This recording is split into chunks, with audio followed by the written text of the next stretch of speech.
सबसे ज्यादा मामले हमारे विभाग में शिक्षकों के ट्रांसफर पोस्टिंग को लेकर लोग आवेदन दे रहे हैं, उनके परिजन आके आवेदन दे रहे हैं। और हमने आज साफ कहा कि इसको लेके हम नीति जल्दी तैयार कर रहे हैं और हम शिक्षकों के सुविधाजनक स्थान पे उन्हें पोस्टिंग भी देंगे। शर्त यही है कि पढ़ाई की गुणवत्ता में कोई कमी नहीं होनी चाहिए। वित्त रहित शिक्षा नीति सरकार ने 2009 में ही लागू कर दी और उसको लेकर के जो भी सरकार के पैरामीटर्स हैं उस पर सरकार काम कर रही है। उसमें कुछ करने की जरूरत है, लोग लगातार मांग कर रहे हैं। हम उन सब चीजों को देख रहे हैं कि उसमें क्या किया जा सकता है और क्या नहीं किया जा सकता। कल तो सहयोग शिविर था, तो हम तो सभी मंत्री कहीं ना कहीं गांव में थे, हम भी कल सहरसा में थे। बिहार की जनता बहुत खुश थी क्योंकि बिहार की जनता के समस्या का समाधान उसके अपने गांव में मिल रहा है और सब बड़े बड़े अधिकारी और पदाधिकारी वहां मौजूद थे। मैं खुद जहां गया मैंने देखा एक सेंटर पर 100% समस्या का समाधान, एक सेंटर पर हमने देखा कि केवल एक राशन कार्ड का पोर्टल बंद था इसलिए नहीं हुआ, और एक जगह मैं गया तो वहां एक ऐसा एक एप्लीकेशन था जो सेम डे ही मिला था, इसलिए उसे करने में 2-3 दिन लगेगा। कुल मिलाकर के जनता के हर समस्या का समाधान सहयोग शिविरों में हो रहा है।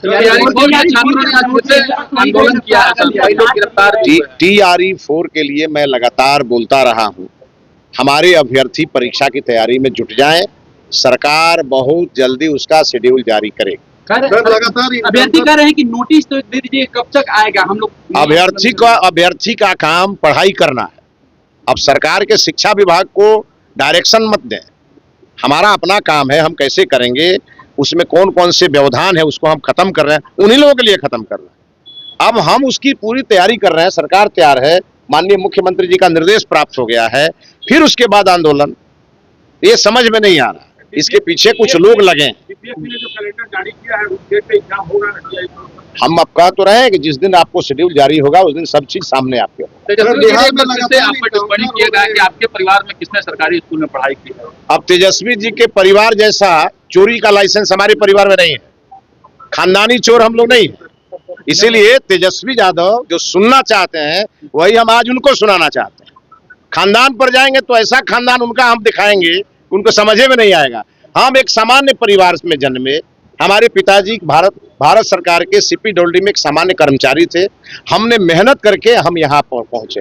तेजस्वी यादव जी के परिवार के जैसे चोरी करके घोटाला करके हम लोग नहीं पहुंचे, और इसीलिए उनको कहेंगे कि ज्यादा टारगेट मत करिए, बहुत सुनना पड़ेगा।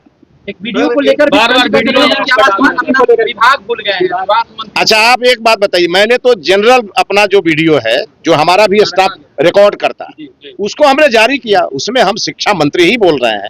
अब उनकी टीम आजकल लगी है, कुछ कर करके दिखाते रहते हैं, तो कोई बात नहीं है। हमने 50 लोगों पर FIR का आवेदन भी दिया है और हमको लगा हमारी टीम ने दिया है, कानूनी कार्रवाई होगी, सब समझ जाएंगे। टारगेट तक किया जा रहा है।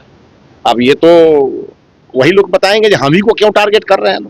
हो सकता है कि हम वो जड़ें खोदने में लगे हैं जिस जड़ों में बहुत सारे इन लोगों के घोटाले दबे होंगे, ये भी हो सकता है। इनके समय के, इनके पिताजी के समय के बहुत सारे काले कारनामे होंगे जिसको हम निकालेंगे।